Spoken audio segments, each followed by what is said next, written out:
Oke, bismillahirrahmanirrahim. Assalamualaikum warahmatullahi wabarakatuh. Waalaikumsalam warahmatullahi wabarakatuh. Kembali lagi di podcast Masjid Muhammad Al-Fatih, Istiqomah Istiqomah Jannah. Jannah. Dan kali ini kita bersama Ustadz Muhammad Rizky, beliau selaku dosen di Sekolah Tinggi Darussalam Islamiyah Masjid Muhammad Al-Fatih.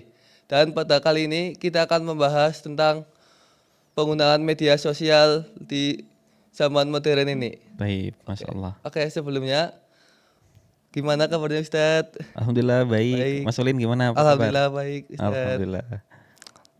Oke, Ustadz, sekarang kan media sosial sudah jadi bagian dari kehidupan sehari-hari anak-anak muda. Iya, Menurut Ustadz, bagaimana Islam memandang penggunaan media sosial di zaman sekarang? baik. Media sosial hari ini adalah sesuatu nikmat dari Allah. Suatu anugerah dari Allah yang bisa kita manfaatkan. Bersyukur sekali hari ini kita dihadapkan dengan media sosial sehingga dakwah itu menjadi lebih mudah. Dulu kalau di zaman Nabi dari kota ke kota itu harus jalan kaki, harus naik kuda, harus naik onta untuk menyampaikan sebuah pesan risalah dakwah. Tapi kalau hari ini kita cukup dengan kirim WhatsApp, kita cuma dengan kirim DM, bahkan upload di Instagram bisa jutaan orang yang kemudian menikmatinya, ya kan? Ya betul. Maka Islam memandang ini adalah sesuatu yang mubah, bukan haram. Nah, sesuatu yang boleh, mubah, dan bisa menjadi haram, juga bisa menjadi halal, tergantung daripada pemakaiannya, digunakan untuk apa. Oh, Nah, jadi gini Mas, misalkan kita punya pisau. Nah, pisau ini kalau kita pakai buat motong bawang, motong daging, buat masak, itu kan nanti jadi makanan, hidangan yang nikmat buat kita santap gitu betul kan. sekali. Tapi kalau pisau ini kita gunakan untuk bunuh anak kecil, untuk bunuh orang, Aduh, nah ini kan menjadi sesuatu yang haram. Nah, sosial media itu ibaratkan pisau tadi. Ini hanya alat saja yang menjadikan dia baik atau buruk ya tergantung siapa yang memakai. Kalau yang memakai penjahat ya mungkin bisa digunakan buat terampok. Tapi kalau yang memakai adalah koki, dia gunakan masak dan menjadikan hidangan yang terlezat di dunia. Dan media sosial itu seperti itu. Kalau kita pakai buat dakwah, kita pakai buat menyebarkan kebaikan, maka yang hadir adalah pahala buat kita berlipat ganda karena yang menyaksikan itu bisa sampai jutaan orang dari ujung dunia pun bisa melihat apa yang sedang kita kerjakan. Kayak tadi kajian subuh suruk di Masjid Muhammad Al-Fatih, minimal yang menyaksikan 5.000 orang secara online. Ya, 5.000 orang bayangin. Banyak banget. Walaupun yang hadir hanya sekitar 50 sampai 100 orang, tapi yang online 5.000 orang, Masya Allah. Dan ini adalah sebuah nikmat, saya bilang tadi, anugerah dari Allah Subhanahu wa taala yang kita syukuri, dan Islam memandang ini adalah sesuatu yang mubah dan tergantung siapa yang memakai. Gitu, Mas. berarti media sosial bisa juga menjadi apa ya, ladang pahala jariah buat kita ya Ustadz. Betul. Tapi juga bisa menjadi ladang dosa jariah Ya buat kita. betul. Kalau kita posting-postingan yang mengajak seseorang kepada kemaksiatan. Misal kita kasih tutorial mencuri gitu kan. Jamnya kita jelaskan apa yang harus dilakukan terlebih Iya, dahulu. Ketika itu ditiru sama orang lain itu dosa otomatis menjadi jariah. Dosa jariah. dosa jariah, Betul. betul. Gitu, Mas. Oke. Berarti melihat kondisi saat ini, menurut Ustadz, Ya. apa saja dampak positif dan negatif media sosial bagi generasi muda, khususnya dalam kehidupan beragama dan pergaulan? Tep. Dampak positif negatif bagi anak muda, bagi agama dan pergaulannya. Tentu kita dampak positifnya dulu ya. Ya. Dampak positifnya ini banyak banget. Salah satunya orang jadi semakin mudah untuk belajar. Betul. Kalau dulu belajar harus cari guru les, kalau dulu belajar harus di kelas, hari ini kita bisa belajar dari kamar hanya bermodal HP dan kuota. Kita pilih tutorial yang kita inginkan, pengen bahasa Inggris, pengen bahasa Arab, pengen bahasa Jepang, pengen bahasa Cina, pengen materi-materi apapun akan kita temukan ya. Pengen dengerin kajian Ustadz A, lengkap ada semua di YouTube ya. Kepengen menjalin silaturahmi ya, kita punya teman SD, kita punya teman TK, mungkin udah puluhan tahun tidak pernah menghubungi, bisa kita jalin silaturahmi. Ini kan semuanya dampak-dampak positif daripada Media. adanya media Ya, sosial, betul. adanya internet. Kalau dampak negatifnya apa? Dampak negatifnya juga tidak kalah banyak, dan ini memang rata-rata justru malah orang lebih terkena dampak negatifnya daripada dampak baiknya. Dan itu yang memang terjadi hari ini. Orang udah megang media sosial, dia lupa dengan scroll. Scrollnya itu tidak ada sedikit pun yang bermanfaat. Semuanya ketawa ketiwi dari jam 7 pagi sampai jam 10 malam, ketawa-ketawa aja, nggak ada konten-konten yang Bermanfaat. berfaedah, bermanfaat, anfaedah semua. Dan itu kadang juga tidak luput menjadikan seseorang lalai dalam ibadah. Yang harusnya dia sholat 5 waktu di masjid, karena asik lagi nongkrong di kafe misalkan ya, Ya, betul. main HP akhirnya meninggalkan. Atau mungkin dengan adanya media sosial orang menjadi iri, menjadi hasad.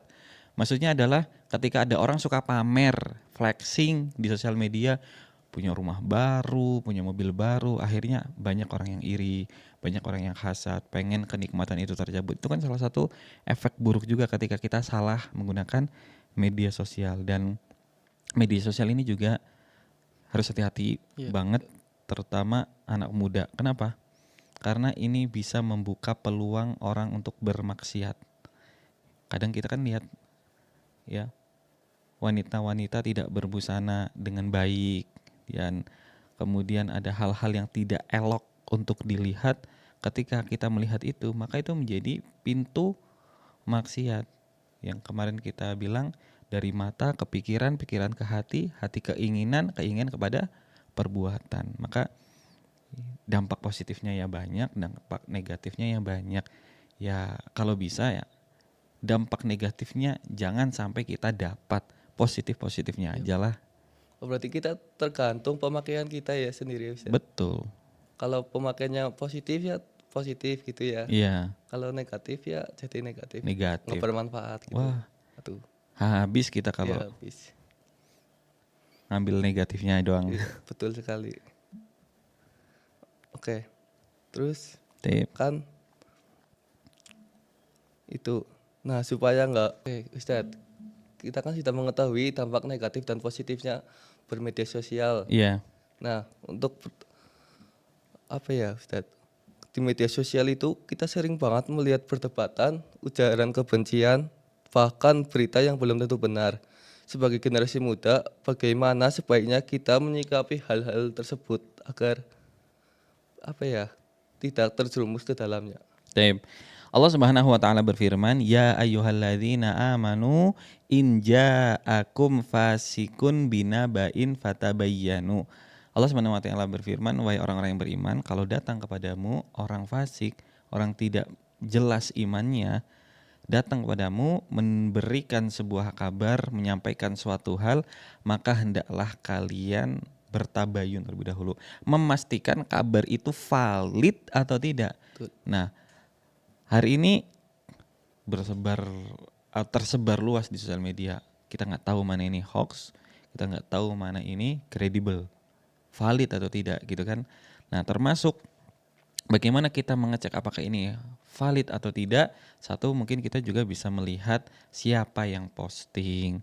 Kalau yang posting orang yang nggak jelas, tidak berilmu, ya jangan langsung percaya. Tapi kalau yang posting ternyata ini adalah orang yang memiliki keilmuan, kemudian kredibel, sosial medianya juga misalkan sosial media yang Terverifikasi. terverifikasi, terpercaya. Kalau kabar dari pemerintah, ya misalkan kita lihat dari akun-akun milik pemerintah, atau kabar-kabar berita, ya kita cari berita-berita yang memang diposting oleh media-media yang centang biru lah Ya, betul. minimal.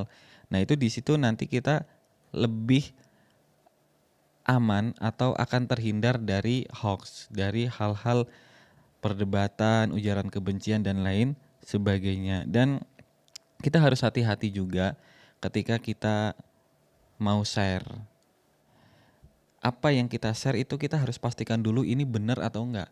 Dulu di tahun 2010 ke bawah itu, Mas sudah lahir belum, Mas? 2010, aku lahir 2008. 2008. Nah, Ya, berarti pas Mas masih umur 2 tahun lah, atau ya, mungkin di tahun 2008 itu sering ada SMS yang bunyi SMS-nya itu gini. Nanti malam akan terjadi begini dan begitu. Tolong teruskan pesan ini kepada 10 orang. Kalau berhenti di kamu, maka kamu akan mendapatkan musibah. Wah, ini kan gak jelas banget, ini hoax. Kemudian banyak orang menyebar luaskan men-forward daripada pesan tersebut, sehingga pesan-pesan macam itu ya suruh meneruskan. Kalau nggak meneruskan nanti dapat musibah, orang tuanya meninggal, dirinya akan kecelakaan dan sebagainya. Nah, ini kan kabar-kabar hoax. Betul. Ya, nggak jelas dari siapa, tapi banyak yang percaya. Karena apa? Karena ketakutan. Makanya harus belajar. Kalau orang yang berilmu, insya Allah dia minimal bisa memverifikasi sendiri.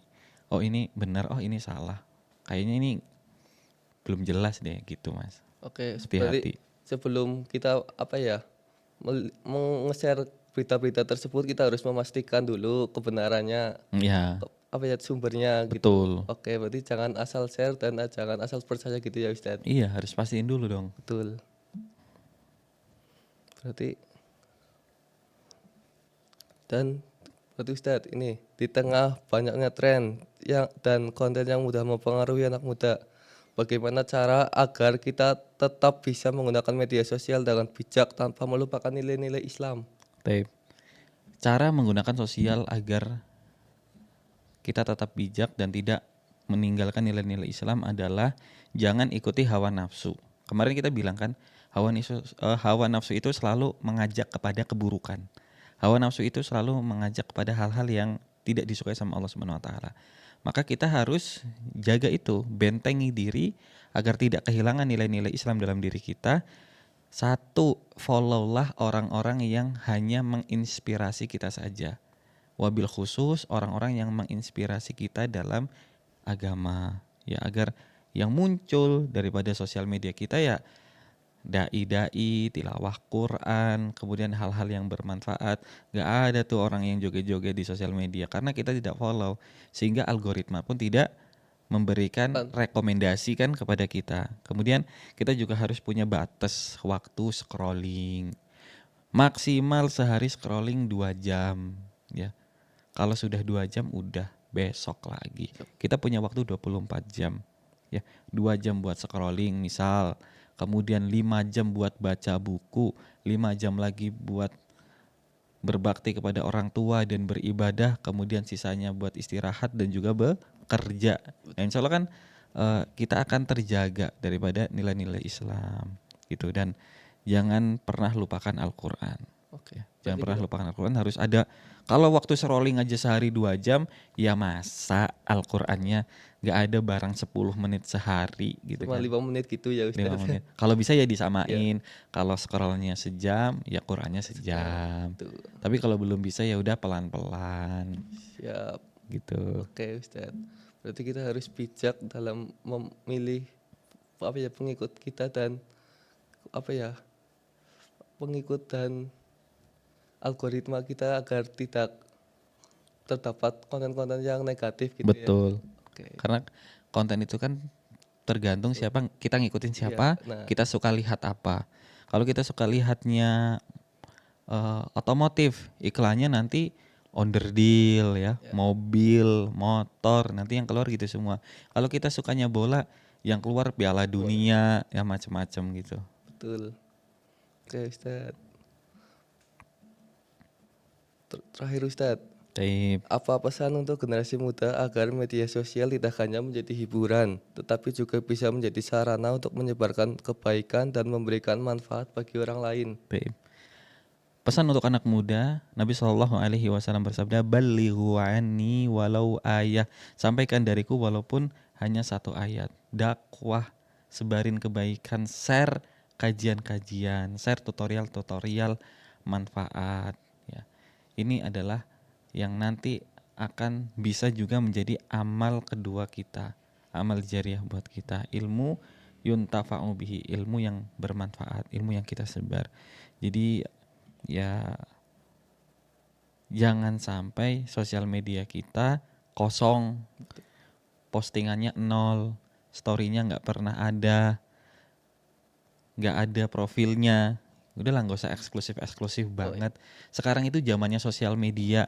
Tapi yuk gunakan sosial medianya dengan yang di-share itu hal-hal yang bermanfaat. bermanfaat, yang positif, yang menginspirasi orang. Ya termasuk kita bikin podcast ini kan ya harapannya nanti teman-teman Mas di SMK Muhammadiyah 1 Aji Barang terinspirasi untuk bikin podcast, Betul, untuk berdakwah, untuk menyebarkan tutorial-tutorial yang dipelajari di kelas gitu kan enak gini kan betul, mulai enak. mungkin orang itu dulu nggak tahu cara gimana bikin podcast, cara gimana ngonten. Nah, di Masjid Al Fatih semuanya dipelajari. Begitu Mas, barakallahu Betul, fikum. oke. Berarti kita harus nge-share hal-hal positif dan jangan nge-share hal-hal negatif gitu ya Iya Ustaz. benar. Agar kita bisa menggunakan media sosial dengan bijak. Nah, Oke, mungkin materi yang bisa kita sampaikan pada hari ini ya Ustadz, itu saja ya. taib. Oke, baru kalau fikum kita tutup dengan bacaan alhamdulillah. Alhamdulillahirabbil Alhamdulillahirrahmanirrahim. alamin. Baik, terima kasih bagi yang sudah menonton dan mengklik video ini. Jangan yang belum subscribe, jangan lupa subscribe, like, komen, dan share Share. video podcast ini agar teman-teman kalian dapat terinspirasi dan bisa menjadi ilmu yang bermanfaat. Barakallahu Baik, fikum. Sehat-sehat semuanya.